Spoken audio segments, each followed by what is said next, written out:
Good evening, everyone. Welcome to the Boise City Department of Arts and History's Fettuccine Forum. Thank you so much for joining us tonight. My name is Travis Jeffries. I am not the public accountant. That's a bit farther down 6th Street. Trust me, you don't want me doing your taxes. Rather, I'm the History Programs Manager for the Department of Arts and History. And before we begin, I would like to acknowledge the ancestral, cultural, traditional, and unceded territory of the Shoshone, Bannock, and Northern Paiute peoples in the Boise Valley. We're excited to bring you a special program tonight, a virtual talk and presentation by Professor Sara Dant of Weber State University, titled The View from the Top. That's not Weber, right? Weber State University, titled The View from the Top, Climate Change in the West and the World. Professor Dant recently gave a sneak peek of this presentation on Idaho Matters with Gemma Gaudette. We encourage you to check that out at boisestatepublicradio.org/show/Idaho-Matters.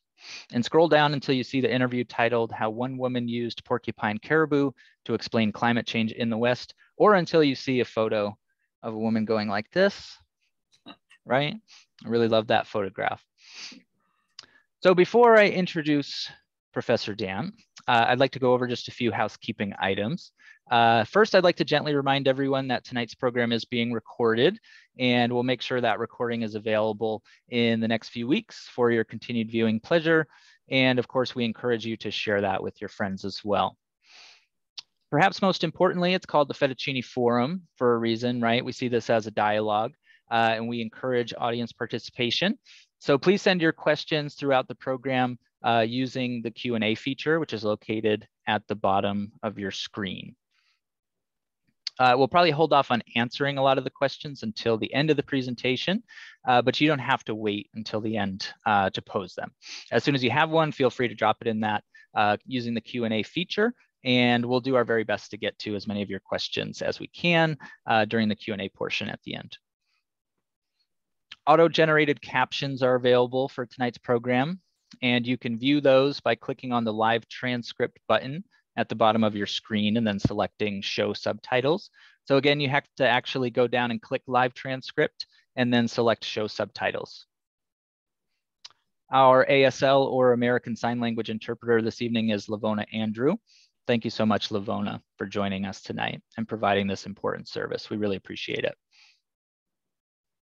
So as many of you know, the Fettuccine Forum has been a fixture of the Boise cultural landscape for a long time now. So I'd like to provide just a little bit of background and context for this event.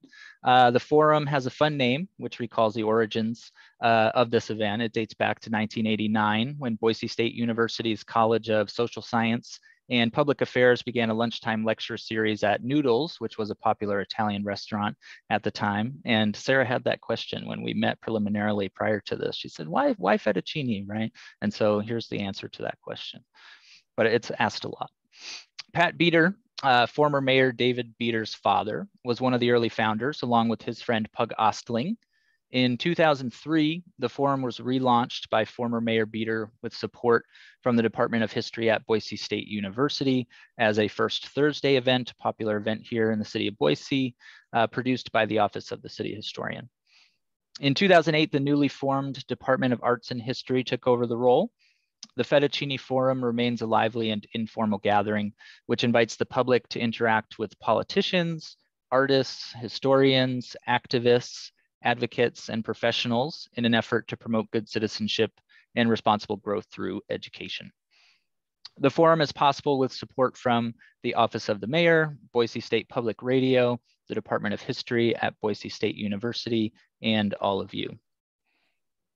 And if you like programming such as the forum, please consider a small donation to the History Division's Heritage Fund. Everything really does help. Remember, funding the Fettuccine Forum feeds your brain. For more information, please visit boiseartsandhistory.org. This year's Fettuccine Forum series runs, or rather ran, from February through April until this very moment, as this is the last for this year at least, and is organized around climate change and environmental history in Idaho and the West. The city of Boise is committed to taking action to address climate change and to be carbon neutral by 2050. To get there, we invite you to learn more about the city's climate action roadmap at cityofboise.org/climate. I now have the pleasure of introducing our speaker tonight, Professor Sara Dant, and I'm going to need a deep breath for this introduction. Sara Dant is Brady Presidential Distinguished Professor and Chair of History at Weber State University. Her work focuses on environmental politics in the United States, with a particular emphasis on the creation and development of consensus and bipartisanism. Dr. Dant's latest book is Losing Eden, An Environmental History of the American West, put out by Wiley in 2017, a thought-provoking, well-written work about the interaction between people and nature over time. She's currently working on the second edition, which will be published by the University of Nebraska Press. Dr. Dant is also an advisor and interviewee for Ken Burns's forthcoming The American Buffalo documentary film. Very excited about that. The author of several prize-winning articles on Western environmental politics, a precedent-setting expert witness for the report and testimony on stream navigability upheld by the Utah Supreme Court in 2017, co-author of the 2-volume Encyclopedia of American National Parks, and she has written chapters for 3 books on Utah, although we won't hold that against her here in Idaho. Dr. Dant was the 2019 to 2020 John S. Hinckley Fellow at Weber State for Excellence in Scholarship, Teaching, and Service, and was recognized as a Brady Presidential Distinguished Professor in 2020. I'm now pleased to turn our time over to her. Well, my goodness, Travis, thank you for that lovely introduction. And I think our time is up for the evening. Thank you all so much for coming. It's a little strange to do this without having you out there in the audience. I was saying earlier, it's a bit like bombing at the comedy club. You know, you put out a really great joke and there's crickets, no one laughs.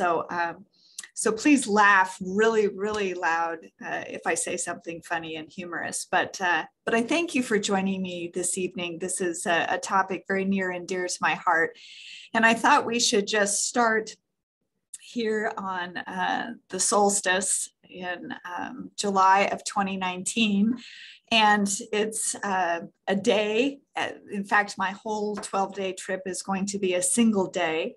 And I was watching the sun create this orbit through the sky and contemplating sitting this far north. So here's what it actually, let me see if I can make sure I'm doing this. There we go. Contemplating, this was actually my solstice evening above the Arctic Circle in the Arctic National Wildlife Refuge. Looking at this tantalizing glimpse of the wealth of nature that was once America and thinking about what does this mean? I was on a 2-week float trip with my husband, Dan, and we were joined by thousands of porcupine caribou migrating north out of the Brooks Range along the Hula Hula River. We can talk about that later if you'd like, to the Beaufort Sea. And these caribou are following this ancient circuit to calve their young before they return to the mountains and the wolves who have their own very young mouths to feed. And I will tell you, it is impossible not to be gobsmacked by this experience. And these beautiful animals are going to be surging all around our tent. And it struck me kind of simultaneously, on the one hand, aching, beautiful landscape that was almost too vast and too subtle to comprehend, and by a sense of foreboding about the future of this superlative last frontier. It had me thinking, can caribou and oil drilling really mix? Can we find a balance between environment and economy in the 21st century that is challenged by climate change? Can we afford not to? So I felt like from this rare vantage point at the northern edge of our nation, that perhaps it was possible to survey the recent environmental past and present and reflect on a possible future for the West and the world. So confession right up front, the Arctic, of course, is not really the top of the world any more than Antarctica is the bottom. I'm aware of that. But it's a useful concept for thinking about how to survey the kind of broad sweep and arc of the continent's deep history. In many ways, Alaska functions like a high-powered magnification of a lot of the environmental challenges, I think, that confront the modern American West. And so to show you where we were, here's where we were. Our journey began on June the 15th with a 300-mile flight from Fairbanks, Alaska, over the Yukon Flats to Arctic Village, which you can see here on the map, population 152. And while we were there, we had the privilege of meeting with Gwich'in tribal elder Sara Dant. This is her on the right, and I can assure you that she is every bit as charming in person as you might suspect from this picture. She's now in her late 70s, and she has been a tireless crusader for her people, the Gwich'ins, the people of the Caribou, their land, and the place that both call home. She tells us, for example, that minus 70 degrees used to be the norm for winter. And last year, when we were there, last year it was only minus 40 degrees, but with deep snow. So even in this extreme environment, the global warming experience is universal. And so I have to say, at the beginning of the 21st century, the greatest environmental threat to the West, to the nation, to the planet is this, global climate change. And when we're talking about global climate change, we're talking about big picture temperature change over a century or more. So not just it was hot last week and now it's not so hot. That's not it. We're talking about big picture change over a century or more. That defines global climate change. And to be sure, the globe's climate has fluctuated over its deep history, from warmer epochs to ice ages. But really what distinguishes the recent trends is the rate of change. In the past, even minor temperature variations took millions, sometimes even tens of millions of years. And now scientists measure those same changes in decades. The potential for this to cause change on our planet is significant. When we look at the principal cause of this warming trend, it is the rise in carbon dioxide emissions and other heat-trapping greenhouse gases released since the Industrial Revolution in the 1880s. And the primary source is the burning of fossil fuels. So when we think about at what cost, which is a question I like to ask a lot, the consequences of this kind of change are already evident, and the possibilities to come are quite daunting. Just to give you an example, in 2020, national climate change fueled disasters, so things like hurricanes, wildfires, tornadoes, this just in 2020 caused nearly $100 billion in damage. And that's, for reference, double what it had been in 2019.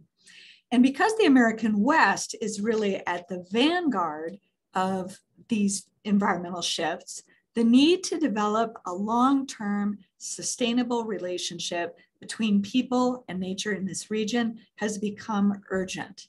And I find this next slide kind of astonishing, really. NASA, in fact, has made an adjustment to this slide recently. It now ranks 2020 as the hottest year on record, just slightly above 2016, since record keeping began in 1880. And notice that the warmest 7 years since 1880 are the last 7. And in case you're wondering how we stacked up last year, July of 2021 was the hottest month ever recorded on the planet. So here I am, like on the other end of that spectrum almost. In Arctic Village, we board a small bush plane for a stunning flight through Alaska's Brooks Range. And we fly well below the peaks. I'm immediately struck by the scale of this landscape. Below us, there are wild, braided, ice-worked milt rivers, and I can't help but compare it to the overworked, heavily dammed Colorado River, which has been the water that has sustained me through most of my life. And the Colorado, of course, looks nothing like this. I thought you'd appreciate seeing where we landed. This is the airstrip, so to speak. This is at the headwaters of the Hula Hula, which flows almost due north out of the Brooks Range toward the Beaufort Sea. And so let me put my map up again here so you can see where we are. You can see the Hula Hula there. We're in the heart of the 19.2 million acre Arctic National Wildlife Refuge, and I'll just refer to that as ANWR after this.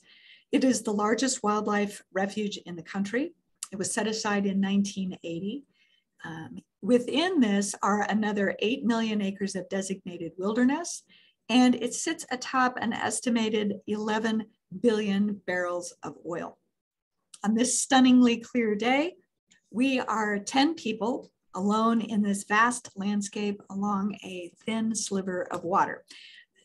We are alone as people, since we've already spotted a red fox and a small wolf pack that is stalking about a dozen doll sheep. And we know that the caribou are coming. So here in this remote Alaska wildlife bonanza that is ANWR, it's about as far as one could possibly imagine being from the Colorado. But the truth is, aridity is our reality in the West, and the region's water worries have intensified as these hot temperatures that we saw in that slide a minute ago have parched and evaporated the hydraulic systems that are essential to making our desert bloom. The Colorado River is a 1,450-mile river, and it gives water to about 40 million Westerners, and that's about 1 out of every 8 Americans draws water directly out of the Colorado. But the problem is that the river, Colorado River, was allocated back in 1922 on really undocumented levels, way too high, way too much water was assumed to be in this liquid lifeline. And since that time, since 1922, the amount of water available in the Colorado River system has definitely gone down. Just since 2004, the Colorado Basin has lost an estimated 17 trillion gallons of water. That's a lot. And so when you say, well, so how do we measure that? How do we even begin to comprehend that? I think you have seen this probably. This is Lake Mead behind Hoover Dam. It is the largest human-made reservoir in the country. And in many ways, it acts like a barometer for the Colorado Basin. When things are good, like they were in the 80s, this thing is chock full. When things are not good, like now, it looks like this, a big white wide bathtub ring that has been getting bigger every year. For some perspective, the past 2 decades have been the driest in 1,200 years, even worse than the drought that forced ancestral Puebloans to abandon Chaco Canyon and then Mesa Verde. So by the time we got to August of last summer, 95% of the West was experiencing drought. Much of it was labeled extreme. And that same month, in August of 2021, the federal government declared a water shortage on the Colorado for the first time ever. And what that meant was that all of the states, there are 8 of them, with straws in the Colorado River had to begin to take less. More severe cuts could come as soon as next year, 2023. And if you say, well, okay, but that's just Lake Mead, what about, say, Lake Powell? Here's a rather shocking look at Lake Powell, a time lapse of incredible proportions. It's hard to even find the actual lake unless you look very carefully at the bottom left of that 2021 slide. So here we are in the far north, paddling on a river that looks very different. Our first day on the water, June the 16th, has us paddling down the shallow and clear Hula Hula River. It is going to be, as I said earlier, a 1-day trip, technically 12 days, but the sun never sets this far north of the Arctic Circle around the solstice. And we're taking advantage of this opportunity to get flushed by this river that, because it has no impoundments, flows pretty quickly and then becomes very diminished quickly as well, unlike the Colorado.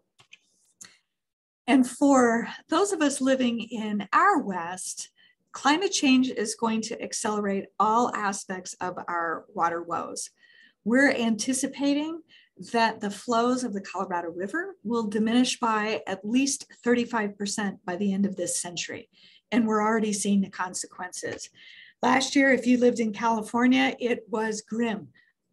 It was the worst, in fact, in 126 years of record keeping. It's a really interesting phenomenon called thirst of the atmosphere that California experienced. A double whammy combination of wicked evaporation rates brought about by warmer air that can absorb more water, that leads to drier landscapes, which leads to worse fires. And again, just for some historical perspective, because I'm into that, 2021, the summer of 2021, tied the Dust Bowl summer of 1936 for the hottest on record in the United States. And you say, oh, well, haha, too bad, California, we live in Idaho. Here's Idaho at that same time last year. I'm sorry to report that the first 3 months of 2022 are the third driest on record for Boise since record keeping began back in 1878.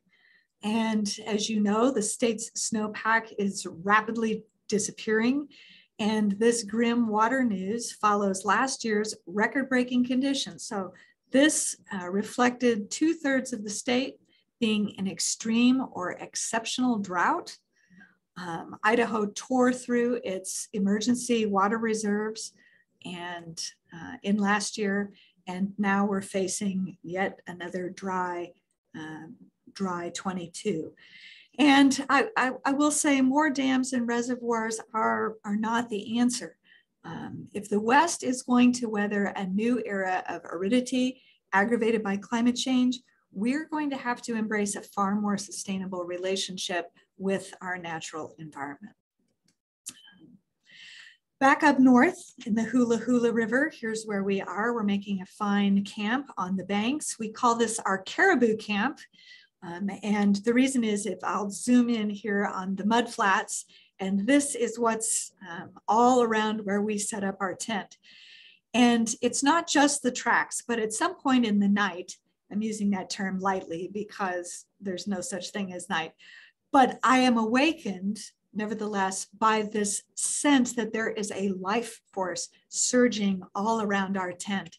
And I unzip to discover this, that there are thousands and thousands of caribou moving in eloquent harmony and balance with the swift moving seasons here in the far north. So in contrast to this balance, and again, these are the things I was being struck by as I was there. What we see in our West is a lot of ecological imbalance. 21st century drought is certainly evident in our forests. And in particular, we're seeing sort of a triple threat to our forests. There's heat and drought stress, there are ferocious wildfires, and there are tree-killing pine bark beetles. And they have decimated tens of millions of trees. And the equivalent here in our West of the entire state of Colorado having died off and lost its tree populations. In New Mexico, for example, the state has experienced a stunning decline in its pinyon pines. This is the official state tree. They've had now, they're in their third wave of die-off. This was actually, my husband and I live outside of Santa Fe. This was on our property, and this was unfortunately quite typical of the area. In Utah, where I am now, where Weber State is, and thank you, Travis, for helping everyone pronounce Weber correctly. It's my goal to overcome the grill. But in Utah, the Pando aspen grove is the most massive living organism on Earth. It's kind of like an avatar-like symbol of interconnectedness. The Pando may look like a sprawling woods, but each individual trunk in the Pando grove, all 47,000 of them, are actually cloned from a single male parent. So scientists have called this a forest of one. It covers more than 100 acres. It weighs 13 million pounds, and it has a root system that is 80,000 years old. And it's dying. As one ecology professor said, something's gone off in the last 30 years or so. If it's been around that long and falls apart on our watch, it's kind of a harbinger of how we interact with the earth. And what's gone off with Pando is that there are no new trees, only senior citizen trees. Basically, all of the shoots are at least 100 years old or more. And if the grove isn't able to regenerate the next generation, it is doomed to decline. Clearly, the system is really out of balance. We saw this in the last couple of summers in California in Sequoia National Park, where the namesake trees, sometimes called the immortals because of their extreme longevity. Some of them are more than 1,000 years old. They are also dying. In 2020, we had an unprecedented mortality. More than 10% of the entire world's giant sequoias burned in the Castle Fire. More than 10% in a single fire. And then, tragically, last summer, the Windy Fire burned through that same area. It killed another 44 of these monarchs. And it led to frantic crews actually draping the trunks of giant sequoias with protective foil and airdropping protective gel on the forest. This is not normal. Normally, these towering giants have very thick bark, and they're among the world's most fire-adapted species. But mega droughts combined with mega fires have been devastating. Fire seemed a long way away, but in fact, it wasn't when we were in the Arctic. Our tiny rafts were dwarfed at times by towering cloud-shrouded peaks. On this particular morning, it had snowed. You can't see me, but I look like the Michelin woman. I was wearing between 5 and 8 layers of wool and waterproofing. But the whole world looks spongy and wet, but by the time we get to the coast, our ability to look back and see the Brooks Range will be obscured by wildfires. And when we flew home, it was almost impossible to see the landscape around us because of fire. This, alas, in our West, is what is happening to our stressed and declining forests, wildfires. It used to be that wildfire season stretched across 5 months. That's now 7 months. And you'll all probably remember that Colorado experienced one of its most destructive fires ever in its history this past December 30th. December 30th. And what was even more astonishing was that this terrible fire lasted for about 24 hours until it was snuffed out by a foot of snow and single-digit temperatures. Those kinds of swings are a good indication, again, that things are becoming unstuck. And here is a map. As most of us saw and smelled, 2021 was a bit of an annus horribilis for wildfires. Just to give you an idea, across the country, more than 54,000 fires burned more than 7 million acres. And much of that was in the West. And we all, look at Idaho, man, you guys, bullseye for a lot of this smoke. Last year, for example, Idaho experienced one of its worst wildfire seasons ever. More than 400 wildfires torched more than 225 square miles, 6 times the 20-year average for the state. And it cost Idaho $75 million. On average now, the Rocky Mountain West endures 18 big fires every year. That's an increase of more than 75% since the 1980s. And that smoke that we all were gasping on this summer, it now accounts for half of all the pollution in the West. I feel like those old Ronco commercials, but wait, that's not all. Drought, fire, and beetles. The West's forests are under siege by the pine bark beetle, which has chewed its way through scores of millions of acres. If you've never seen one, there he is, just that cute little guy.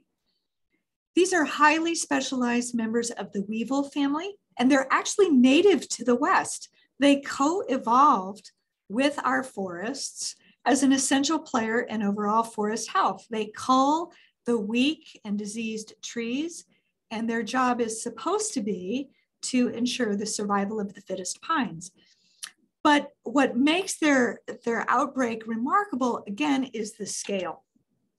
Warmer temperatures mean that mountain bark beetles or mountain pine beetles now can sometimes put 2 generations out in a single year, and milder winters fail to kill them off.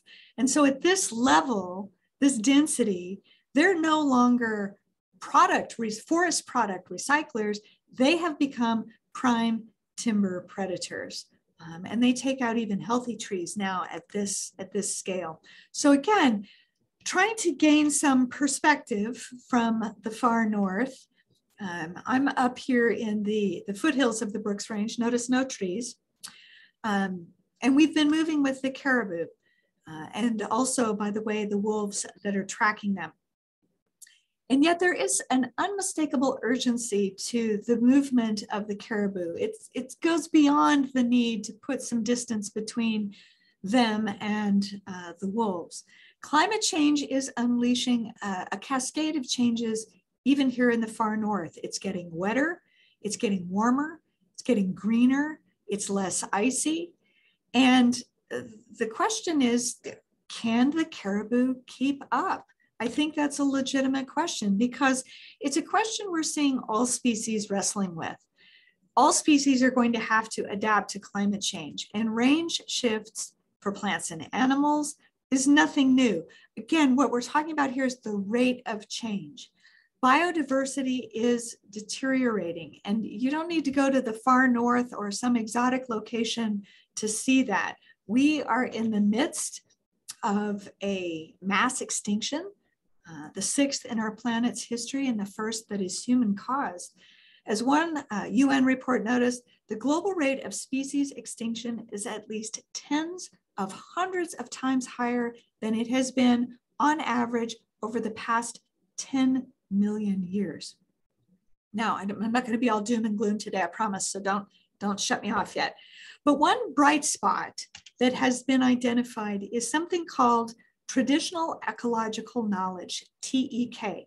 Even the United Nations reports, which have been pretty grim recently, have understood that, as one report said, nature managed by indigenous peoples and local communities is under increasing pressure, but is generally declining less rapidly than in other lands. TEK stands for Traditional Ecological Knowledge, and it's the term used to describe cooperative land and animal management with indigenous cultures, and it shows real promise. In the American West, for example, the Confederated Salish and Kootenai tribes are now managing the National Bison Range in Western Montana, and doing so far more successfully than traditional federal stewards have. So these conservation efforts are really critical. Scientists estimate that the window for preventing species loss is rapidly closing. And the West is simplifying. We can see this in salmon. Western cutthroat trout and already endangered salmon face even more grave challenges as fewer mountain ranges can hang on to their snow. In 2019, for example, Chinook salmon numbers collapsed to around 1,500 individuals, and they are in decline since then. Fisheries scientists believe that we're going to lose them pretty quickly. As one said, the fish have maybe 4 generations left before they are gone, maybe 20 years. That will have real consequences because salmon, in addition to being a wonderful species for a lot of reasons, provide many ecosystem services. They're good for the environment. These fluctuations we can see in the caribou to the north. Sara James tells us that they were at a low several years ago of about 120,000. They're currently rebounded to about 300,000. But oil and gas exploration in Anwar poses a real threat. As Sara James said to us, we are the ones who have everything to lose. The oil companies keep saying that all their roads and pipelines aren't going to bother the caribou, but we know the caribou. We know that they don't like all that stuff, especially when they're having their calves. If we lose the caribou, there will be no more forever. And so here on this summer solstice eve, June 20th, it's kind of impossible really to imagine how to reconcile this vast, teeming with animals slice of wild America with oil rigs and pumping units. For the Gwich'ins, the caribou is a powerful indicator species of both the health of the ecosystem and the vitality of the people. Closer to home, you may be more familiar with this little guy, no less an environmental indicator of health in the West, the humble honeybee, I give you. I will also concede that the humble honeybee is an exotic species. It was introduced by Europeans during the Columbian Exchange, but it has become the foundation upon which much of the West's floral health and by extension human health is based. Because they have this intimate relationship with plants, they function kind of like sensitive ecosystem monitors, our canary in a coal mine, if you will. And their busy attention to flowering plants accounts for, get this, 1 out of every 3 mouthfuls of food Americans consume every day. And they're in trouble.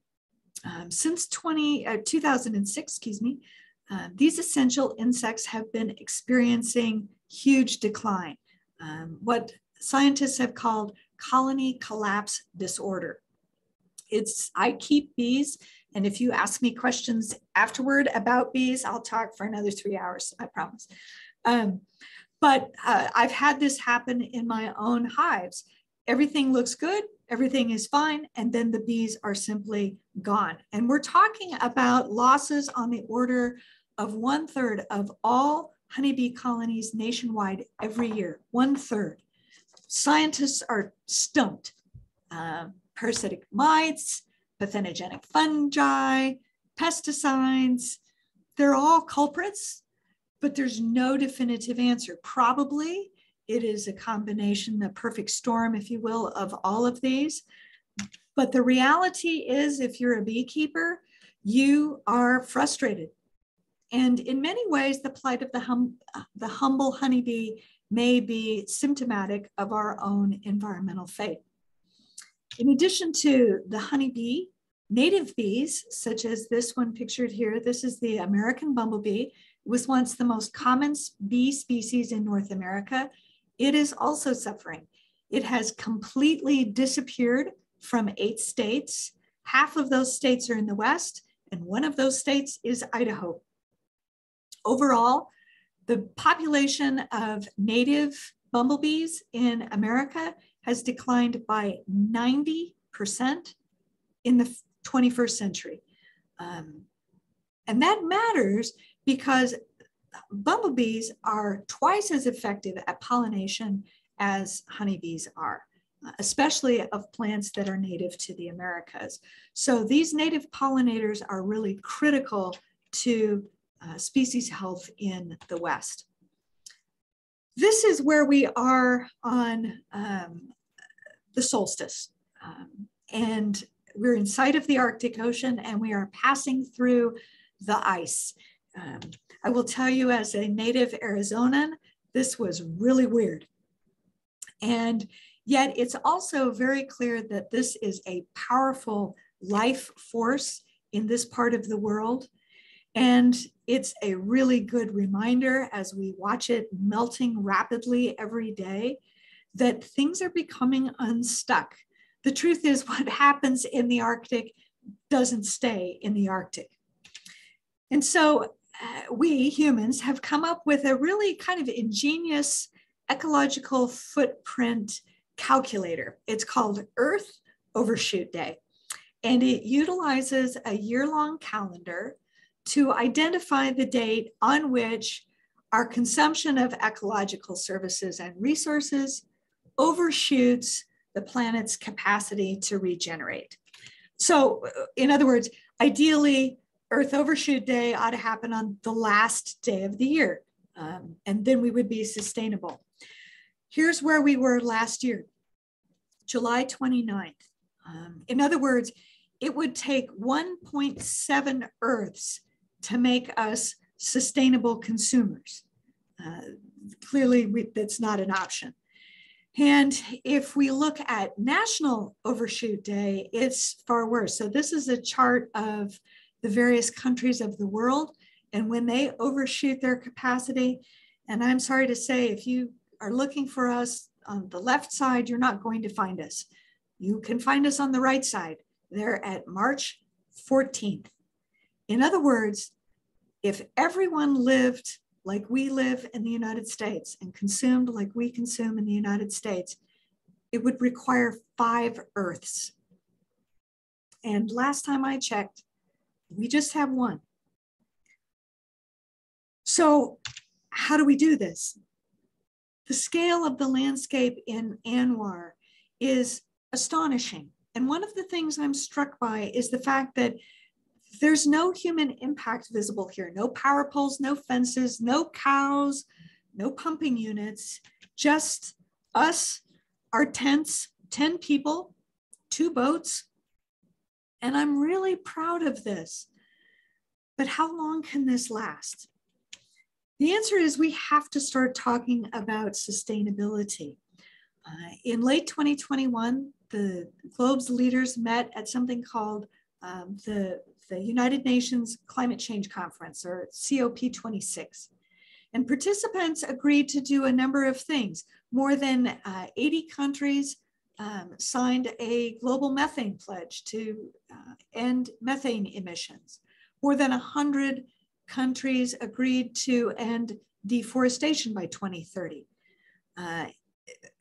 6 automakers, including Ford and GM, and 30 countries committed to eliminating gas and diesel-powered automobiles by 2040. The United States did not sign that part of the agreement. And that's unfortunate because the truth is, of course, the climate has no borders.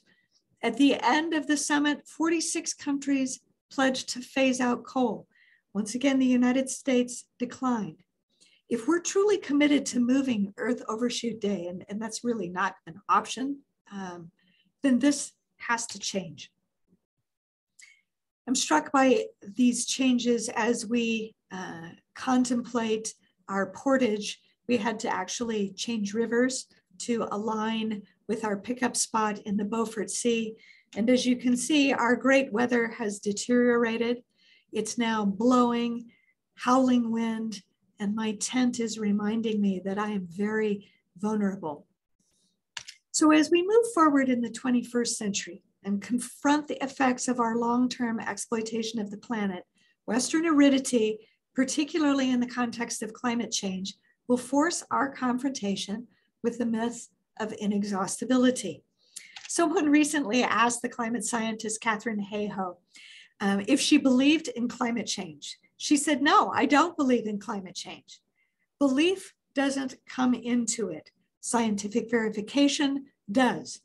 Gravity doesn't care whether you believe in it or not either. But if you step off a cliff, you're going down.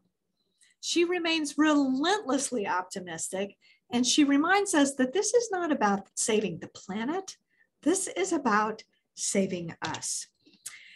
And in ANWR, what is menacing is oil extraction. This is day 11 of our trip. We are at the Beaufort Sea, the northern edge of North America. The nearest land is the North Pole. And at camp that night, our preternaturally good-natured river guide, Kevin McDermott, whose name is Thirsty, we can talk about that in a minute, gives us an emotional plea that we do whatever we can to protect ANWR. Protecting ANWR means confronting our oil addiction. When Congress created ANWR in 1980, it reserved the possibility for opening up this area at the top of the map called the 1002 area. It encompasses much of the Porcupine Caribou calving grounds. In 2019, lamenting that, quote, for 40 years this country was unable to touch, unquote, the potential of the 1002, President Trump pried it open and conducted a lease sale to begin oil drilling in 2021. Fortunately, there were few takers, and when Joe Biden took office, one of the things he did on Inauguration Day was halt any drilling in the Arctic. For just some idea of what it would have done, had we pursued drilling in ANWR in the 1002, here's what it looks like now. And on the left is Prudhoe Bay. Prudhoe Bay lies just to the west of ANWR. It's one of the most productive oil extraction sites in the world. And I've juxtaposed it here with ANWR so you can see what the difference might be. So here we are walking through the Arctic Sea, pushing our boats to the rendezvous with a plane that will take us to the first shower I've had in 2 weeks. Try not to think about that. And I can't help but feeling like an astronaut returning from space. I see the West, my West, our West, with clear eyes and a renewed commitment. If collective human action can slow the emission of climate warming greenhouse gases, the consequences are very hopeful, much like the effects of quitting smoking. But that means we're going to have to cut our dependency on fossil fuels. This is the largest source of greenhouse gases. And as you can see, coal accounts for 40% of that, and oil is second at 32%. Here in the West, and I wanted to put these up and I can share these with you when we're done too. Here in the West, a sustainable future means that our cities are going to have to incentivize green building projects, public transportation, recycling, environmentally appropriate landscape, wise water use, and representation that prioritizes environmental health and sustainability. Individuals can do their part. We have to strive to reduce our ecological footprint. Reducing consumption, driving less, practicing recycling and composting, and participatory democracy. Simple things like voting with your dollars for locally grown food, conserving water, eating lower on the food chain, and voting with personal spending dollars for sustainably produced items. These can produce profound, long-term positive results.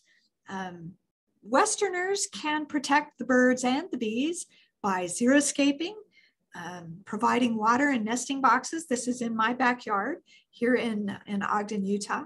Eliminate pesticide use, keep your cats indoors, and hobby beekeepers are even helping sustain hives and pollination. The future really lies in environmental sustainability, in living within, not in spite of the carrying capacity of the land. This, I think, is the real geography of hope. For too long, we have perfected a tragedy of the commons. We've exploited nature and commodified it. And the truth is, the complex symbiotic relationship between humans and nature reveals that there is no pristine myth that we should strive to return. The West as some Eden has been a false illusion. And it is time we lose this idea of Eden once and for all. Instead, the time has come for a collective paradigm, what I like to call a triumph of the commons. Just as no one person is responsible for environmental decline, no one person can hope to change the West or the planet's environment. But when each individual acts in the common good, rather than in his or her own selfish interest, the results promise extraordinary dividends. Sustainability brought about by cooperation is essential to our survival. It's how we 10 made it safely through our Arctic journey, and it's the only way forward. Because let's face it, in the end, we all need clean air, clean water, and a healthy environment, which makes all of us actually environmentalists. We must learn the environmental lessons of the past and then act on that knowledge. As Thirsty and Sarah James remind us, indeed, as the indomitable Greta Thunberg urges, the one thing we need more than hope is action. Once we start to act, hope is everywhere. And I believe that this is the true significance of the American West and the real value of its environmental history. Because as Wallace Stegner said, it's hard to be pessimistic about the West. This is the native home of hope. Thank you very much.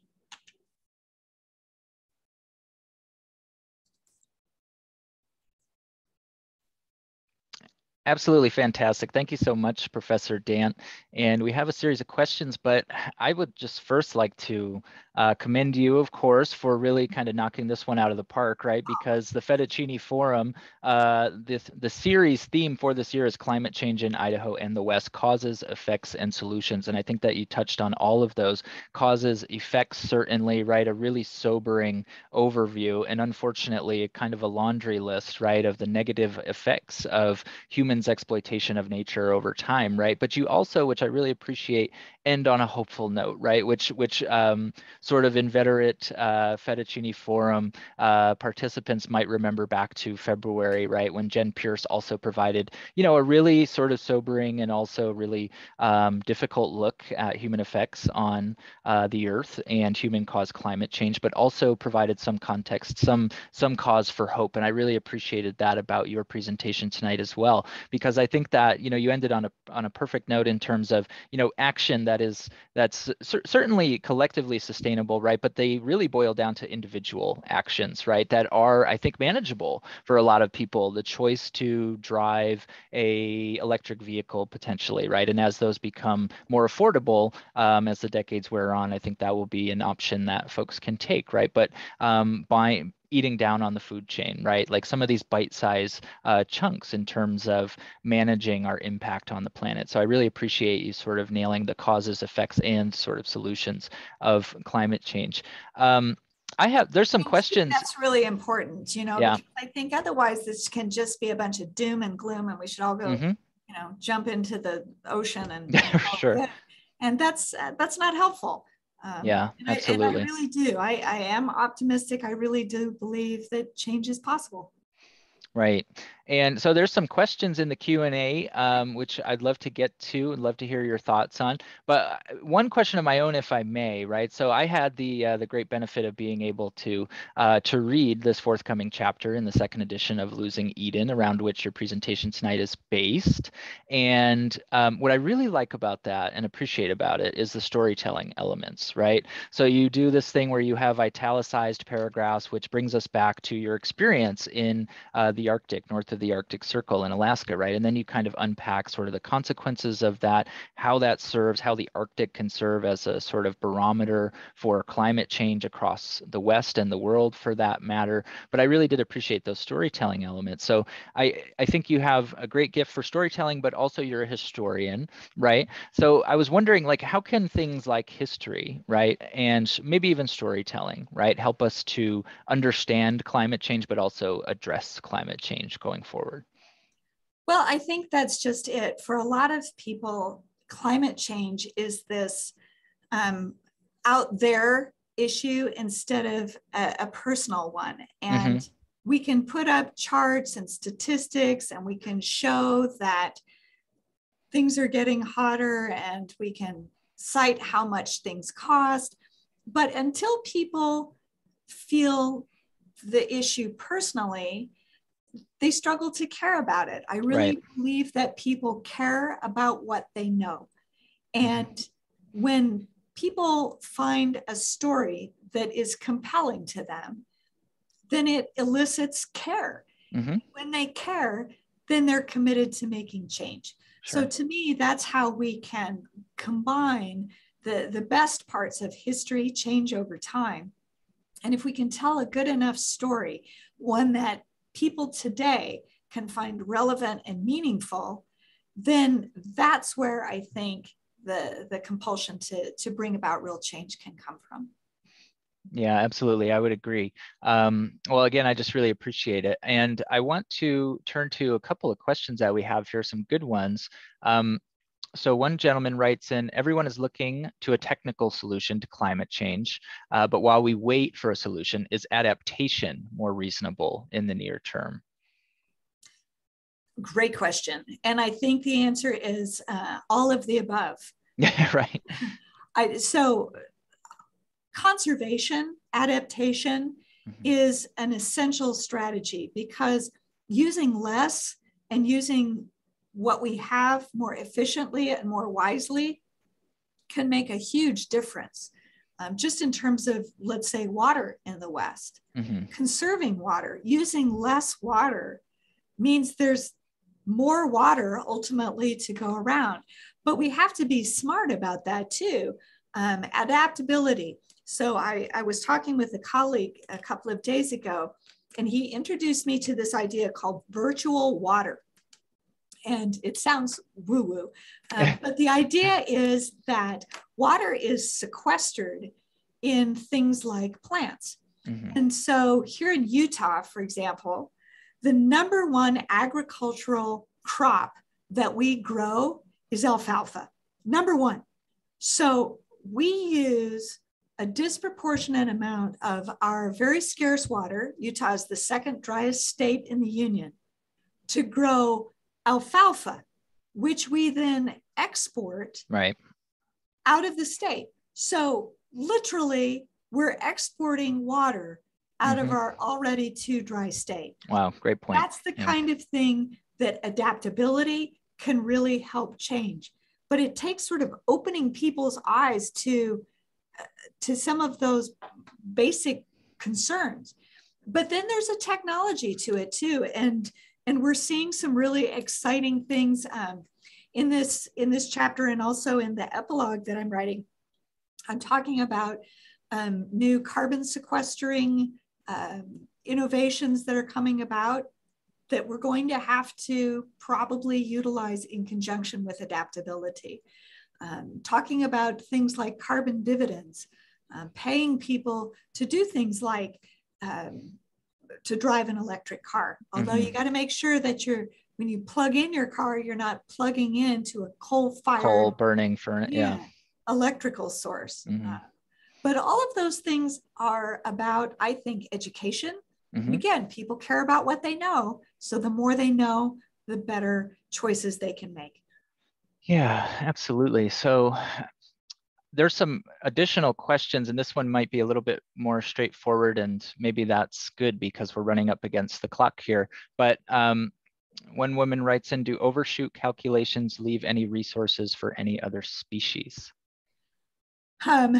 So the idea is, it's a fairly complicated, and it's just overshootday.org is the website, and you can look all around on there. But the idea is that it's an understanding that our ability to live on the planet relies on other species living as well. But it isn't one that calculates their well-being in addition to ours. Ours is the primary focus of that calculation. And even that calculation is pretty sobering.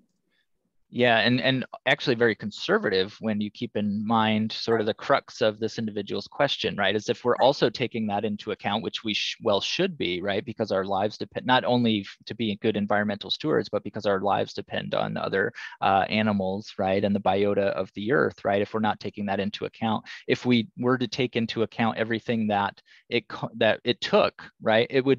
The sustainability, that number would go up exponentially too. It would take 10 Earths or 15 Earths, right? So yeah, absolutely. Well, maybe we'll end on.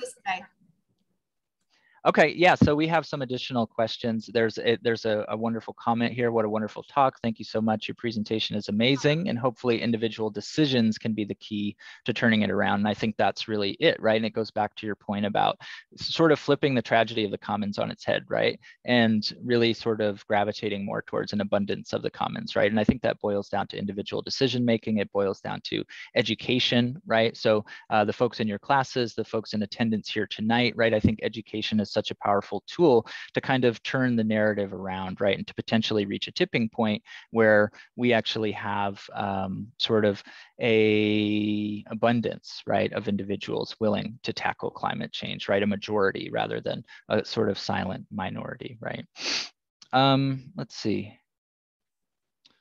Very much appreciating the comprehensive slide on bee issues. I'm also hearing bees experience malnutrition because of monocultures, and we take too much of their honey.